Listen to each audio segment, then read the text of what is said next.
Bonjour et bienvenue sur votre chaîne Apprentec. Nous revenons dans cette nouvelle vidéo pour vous présenter un logiciel qui va nous permettre de programmer avec le langage Python. Nous savons bien que pour faire de la programmation, il nous faut un éditeur avec lequel on va écrire nos bouts de code. Mais n'importe quel éditeur ne fera pas l'affaire. Donc pour programmer, il faut avoir ce qu'on appelle un IDE. Un IDE qui signifie Integrated Development Environment, qui est un mot anglais qui signifie environnement de développement intégré en français. Et c'est cette IDE-là que nous allons utiliser pour pouvoir programmer de façon plus efficace, parce que l'IDE va mettre en valeur certains mots qui sont spécifiques au langage, tels que les types de variables, telles que les fonctions qui sont prédéfinies. Tout ça, l'éditeur nous permettra de le distinguer et l'affichage sera en quelque sorte plus joli. Donc pour aujourd'hui, ou bien pour le langage Python, nous avons le choix parmi plusieurs éditeurs qui sont proposés, mais nous on va nous concentrer sur deux éditeurs que sont PyCharm et Visual Studio Code. Donc aujourd'hui dans cette vidéo, je vais vous montrer comment télécharger PyCharm et l'installer, et à la fin je vais vous montrer, on va essayer de coder pour voir que notre installation s'est bien déroulée. Donc vous ouvrez votre éditeur, votre navigateur, et vous tapez le nom du logiciel. Il s'appelle PyCharm. Donc vous allez atterrir à cette page. Donc vous allez entrer au niveau du premier lien qui est proposé. On va cliquer là-bas. Une fois cliqué, nous allons atterrir sur le site de JetBrains, qui est l'auteur de PyCharm et beaucoup d'autres éditeurs. Donc là, nous allons cliquer sur télécharger. Une fois cliqué sur télécharger, nous allons atterrir à la page qui va nous présenter les deux types de versions, ou bien les deux types de distributions qui sont offertes. Ici, on a pour Windows, on a pour macOS, c'est possible aussi de l'installer pour Linux. Nous, on va installer pour Windows, et pour macOS, vous pouvez venir ici pour voir les détails de l'installation, la procédure. Donc là, nous, on ne va pas choisir le type professionnel parce que c'est payant. Nous allons juste choisir le type Community. Vous allez cliquer sur télécharger et le logiciel sera téléchargé. Donc après avoir téléchargé le logiciel, nous allons directement faire un double clic sur le setup.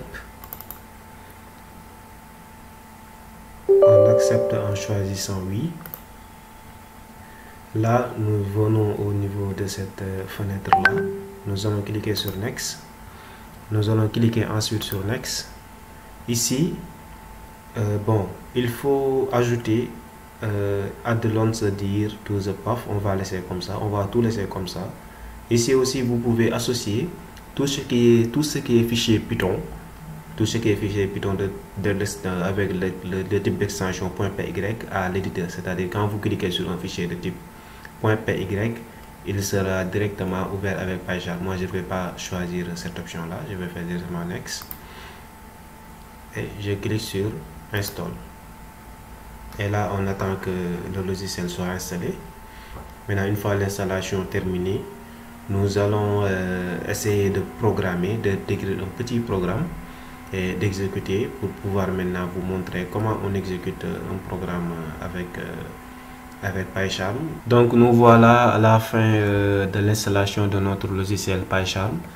Donc ici nous allons cocher sur Run PyCharm Community Edition pour lancer directement PyCharm, et on clique sur Finish. Maintenant l'éditeur va s'ouvrir. Donc là on atterrit sur cette page là à l'ouverture de l'éditeur PyCharm. Moi j'avais déjà créé beaucoup de projets ici. Donc là nous allons créer un nouveau projet en cliquant sur New Project. Ici on donne le nom du projet. On peut dire tuto PyCharm. Voilà, je l'appelle tuto PyCharm.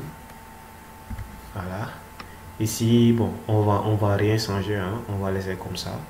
On fait create, on clique sur le bouton create. Voilà. et on attend un peu que le projet soit créé. Ici, il dit qu'il crée l'environnement virtuel, Creating Virtual Environment.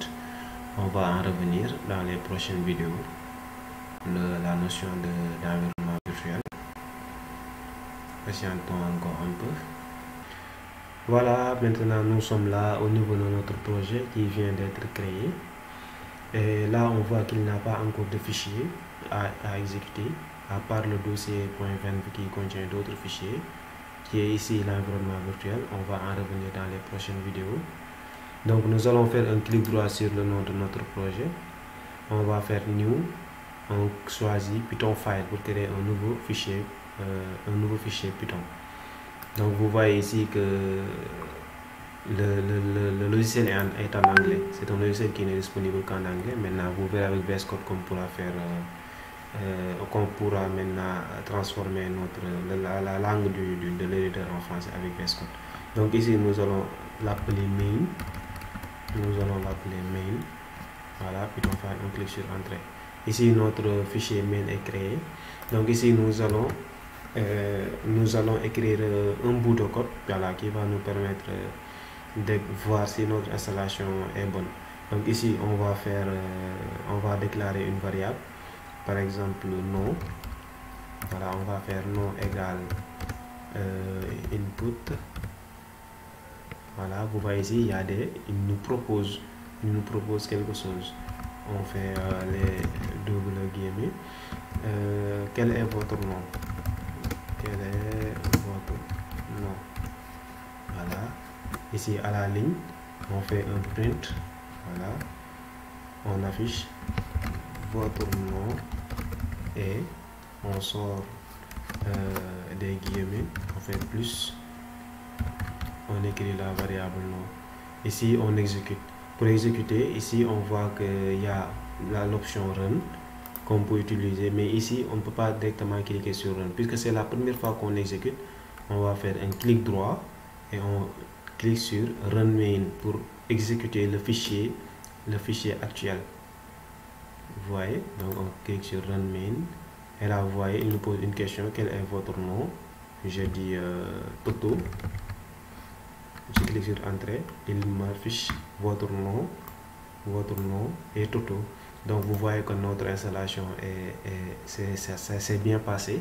Donc ici, la prochaine fois que vous l'exécutez, vous n'avez pas besoin de faire un clic droit, vous pouvez directement venir ici et cliquer sur le bouton exécuter là, qui est là, l'icône exécuter, l'icône vert. Donc vous cliquez sur ça, vous voyez, ça s'exécute. Vous pouvez écrire Toto et là votre nom est Toto. Donc c'était ça pour cette vidéo qui concerne donc l'installation de l'éditeur PyCharm et la procédure de création d'un projet. Donc je vous donne rendez-vous la prochaine fois.